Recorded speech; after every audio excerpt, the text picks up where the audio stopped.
45 साल हो गया आर्ट ऑफ लिविंग का।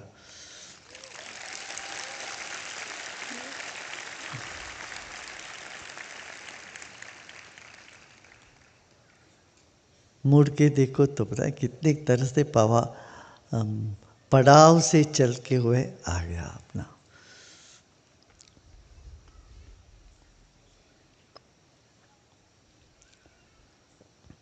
मगर ये जो वर्तमान जनरेशन है, आप तो बड़े लकी हो, ताकि आपको लाइब्रेरी जाना नहीं पड़ेगा, पहले जैसे फ़ोन लगा के हेलो हेलो हेलो करके चिल्लाना नहीं पड़ेगा, आपको वो अनुभव ही नहीं है।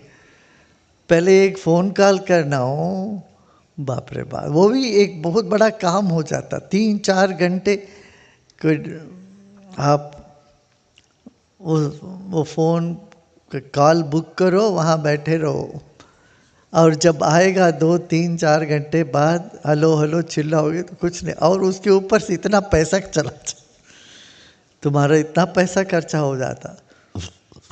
इस तरह की सारी हालत थी। तो आज की ज़माने में आप लोगों को सारा ज्ञान सब कुछ मिल जाता। उन दिनों में सिर्फ एक स्पूल वाला टेप हुआ करता था, फिर ये सब होता था। आज सब आपको एक सेलफोन में हो जाता। मैं उस वक्त कैलिफोर्निया में थे, हम सेंटा बारबरा बीच में हम लोग चल रहे थे।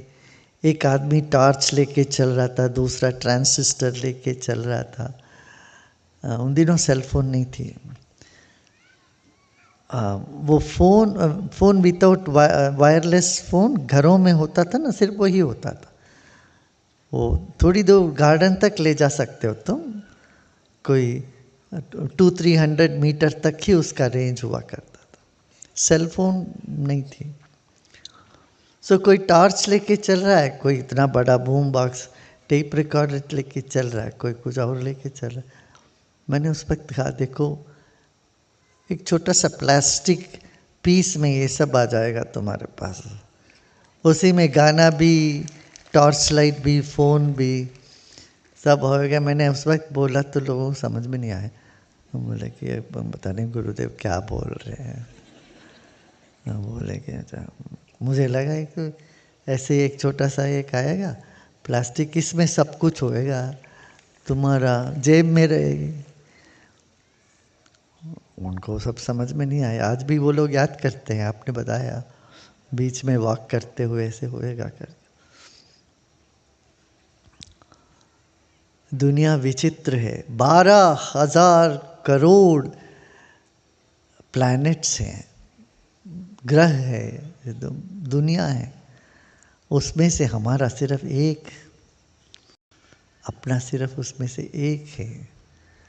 तो मन में ये विशालता आ जाए, समझ में आ जाए जीवन। अब थोड़ी छोटी छोटी बातों को लेके हम रोना धोना डोल पीटना ये सब खत्म हो जाएगा। पता नहीं कितने बार तुम यहाँ जन्म लेके आए हो, कितने बार क्या क्या करके गए हो वापस। तो अभी मन को हल्का रखो, प्रसन्न रखो, वही मुक्ति है।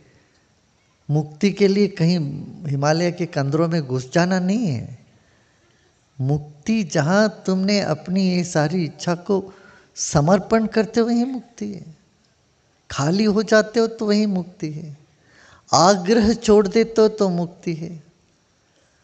हम आग्रह और पूर्वाग्रह से पीड़ित रहते हैं, यही हमारी समस्या है। ऐसा ही होना चाहिए, एक आग्रह होता है कि या पूर्वाग्रह होता है, अपने मन में समझ लेते हैं सबके बारे में। ये है, ये हमारी समस्या। पहले ऐसे कोई बैठे के ध्यान भी नहीं कराते थे, पता है। तुम अपना अपना ध्यान करो, मंत्र लो, बैठो ध्यान करो। कौन तुमको ध्यान करा देते उन दिनों? Nobody. In those days, no one would make you sit and do meditation. You say, you meditate, I'll tell you that's all. But you are also lucky, you have everything in your hand now. Everything ready-made for you.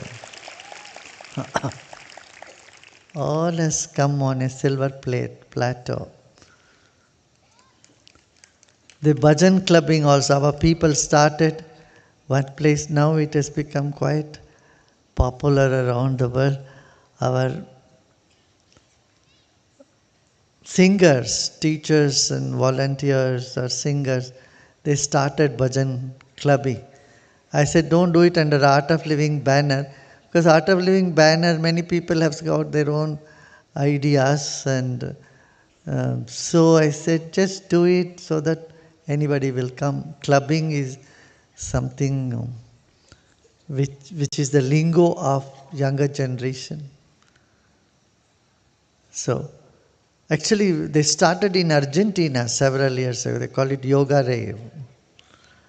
Some of our Argentinian volunteers, devotees, they went to the bars and told them, come on, let's sing some new thing. It was very new for them. They started singing bhajans and told them, people liked it. And they switched from hard drinks to soft drinks, and then they all sang. And then it became quite known in many places, India also. That's several years back. But in India, it's today bhajan clubbing is happening very good, and youth are getting exposed to a different type of ecstasy without any substance. To be happy without any drug, to feel high without any drugs is what is needed to arrest the drugs today.